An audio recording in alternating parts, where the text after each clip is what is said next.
पिछले पार्ट में हमने देखा कि राइट गार्ड जब अपने और लेफ्ट गार्ड के रिश्ते की तुलना मूहान और राजकुमार के रिश्ते से करता है तो वो बहुत ज़्यादा शर्मा जाता है। मूहान वांगर की गिरफ्तारी के मामले में राजकुमार से मिलने जाता है तो राजकुमार वांगर के सामान से मिले हुए कुछ कागज़ मूहान को दिखाता है, जिसे देख मूहान चौंक जाता है। हेलो एवरीवन, मैं तुम्हारा हूँ पार्ट 82। मोहन कहता है, इन सब चीजों के लिए मैंने सबको सख्ती से मना किया था। वांगर की इतनी हिम्मत बढ़ गई, और सबसे बड़ी बात, आखिर वाला पन्ना तो किसी पत्थर का हिस्सा लग रहा है। मोहन राजकुमार की तरफ कागज दिखाता है तो राजकुमार कहता है, ऊपर वाली सूची तो ऐसे लग रही है जैसे हर उस व्यक्ति जो इससे मिला है उसने वादा किया हो, पर आखिर सेना में इस्तेमाल होने वाले राशन और लोगों इत्यादि का हिसाब किताब किसे चाहिए होगा। राजकुमार के सवाल का जवाब उन दोनों के मन में एक साथ आ जाता है। वो मन में कहते हैं, दक्षिण पूर्व के राजा और दक्षिण पश्चिम के राजा को। राजकुमार गुस्से से कहता है, लेफ्ट गार्ड अभी जाओ और वांगर से पूछताछ करो, पता लगाओ कि वो किसके संपर्क में था और वो उसके संपर्क में कैसे आया। लेफ्ट गार्ड और वहां पर मौजूद बाकी सब लोग जी कहकर चले जाते हैं। उनके जाने के बाद मूहान पूछता है, आपको वांगर पर शक कैसे हुआ, आपको कैसे पता चला। राजकुमार ये सवाल सुन थोड़ा झूठा झूठा हंसता है, क्योंकि असल बात तो कुछ और ही थी। वो मूहान को उसकी कमर से पकड़ लेता है, अपने गले लगा देता है और उससे कहता है कि मैंने उसकी आंखों को देखा, उसकी आंखें बहुत ही ठहरी हुई लगी तो मुझे उस पर शक हो गया, पर सच बात तो ये है कि राजकुमार ने कभी वांगर की शक्ल देखी ही नहीं। पर तेजस्वी चेंग वांग कभी भी ये स्वीकार नहीं करेंगे कि उन्होंने ये सब कुछ इसलिए किया ताकि वो उनकी वांगफई से दूर रहे। राजकुमार अपने चेहरे को मूहान के सीने के साथ सहला रहे थे और मन में कह रहे थे, जुनकिंग के जो शरीर पर दवा लगी है उसकी खुशबू कितनी अच्छी है। मूहान राजकुमार के चेहरे को परे कर कहता है, आपने इस बार काफी सावधानी से काम किया।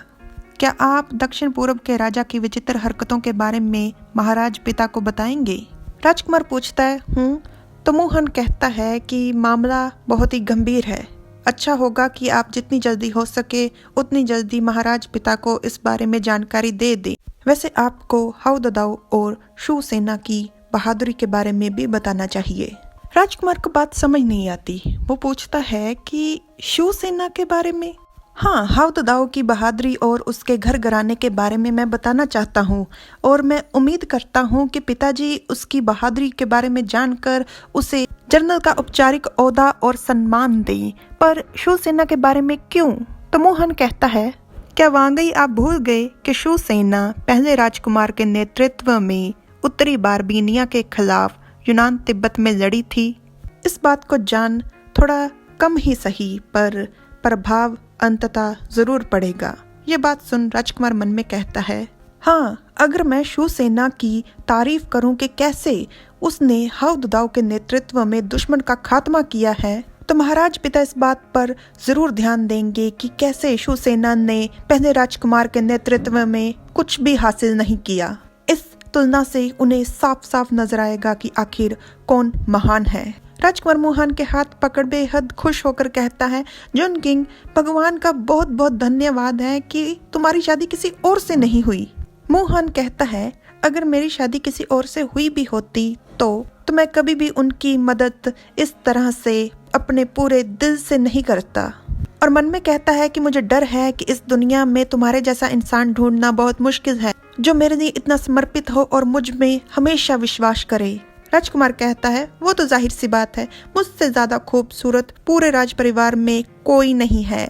तो मोहन राजकुमार के गाल खींचते हुए कहता है, पूरे राज परिवार में और कोई नहीं है जिसकी इतनी मोटी चमड़ी हो। लेफ्ट गार्ड की आवाज आती है, वांगई, और अंदर आकर कहता है, वांगर ने कबूल कर लिया है कि वो किसके संपर्क में है, राजधानी के एक छोटे अधिकारी के। उस आदमी ने वांगर को बहुत सारा धन दिया है और बदले में कहा है कि वो जानकारी भेजे कि आखिर प्रतिदिन सेना में कितना राशन लगता है और कितने लोग हैं। इससे ज्यादा और किसी बात की चिंता करने की जरूरत नहीं। राजकुमार झूठा खांसते हुए पूछता है, ये सब कब शुरू हुआ। लेफ्ट गार्ड बताता है कि वांगर उस आदमी के संपर्क में मुंशी बनने के बाद ही आया। जानकारी बाहर गई जब हमने शू सीमा को पार किया। लेफ्ट गार्ड की बात के दौरान राजकुमार धीरे से मुहान का हाथ मेज के नीचे से पकड़ता है और अपने दोनों हाथों के बीच रख देता है। मुहान इस बात से शर्मा रहा था, पर राजकुमार गंभीर चेहरे के साथ कहता है, तो प्रतिदिन राशन की खपत से ये हिसाब लगाया जा सकता है कि यहाँ पर कितने सैनिक मौजूद हैं। जब उस दिन अचानक उन्होंने हम पर हमला कर दिया, उस दिन यहाँ पर बहुत कम सेना मौजूद थी और काफी ज्यादा संभावना थी कि वो लोग मुझे मारने में कामयाब हो जाते।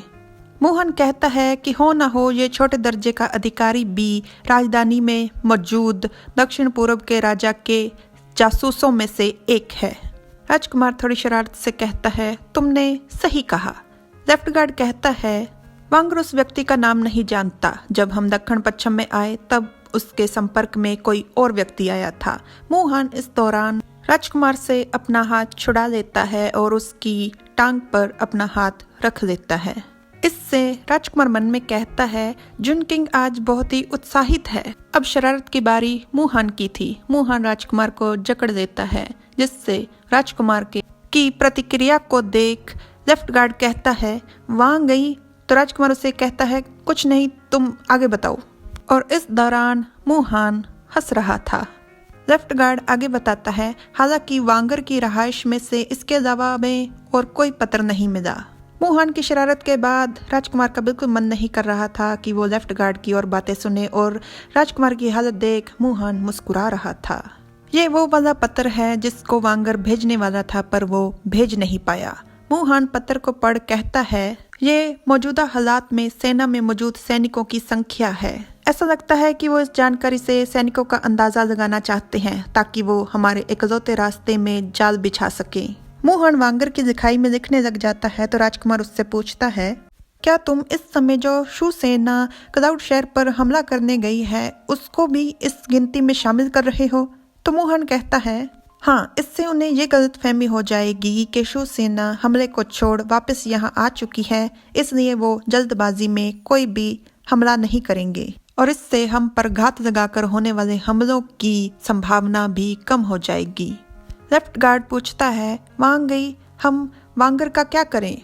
और मन में कहता है, पहले के हालातों में वांगई शायद वांगर की जान बख्श देते ताकि वो उनके काम आता गलत जानकारी दुश्मन तक पहुंचाने में, पर किसने सोचा था कि सैनिक सलाहकार इतने शातिर होंगे।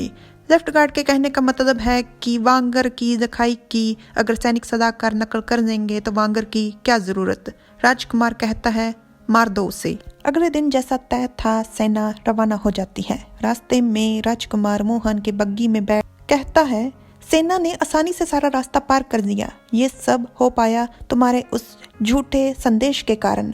बाघ का बच्चा खिड़की से ताका झाकी कर रहा था।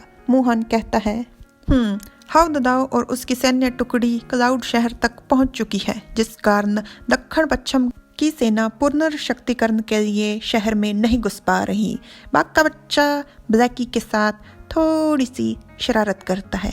ब्लैकी साथ साथ दौड़ रहा है क्योंकि उसका मालिक तो बग्गी में बैठा है। बच्चे की शरारत को ब्लैकी बिल्कुल बर्दाश्त नहीं करता और वो गुस्से से फुंकारता है और बाघ का बच्चा गेंद की तरह जा गिरता है मोहन के कदमों में।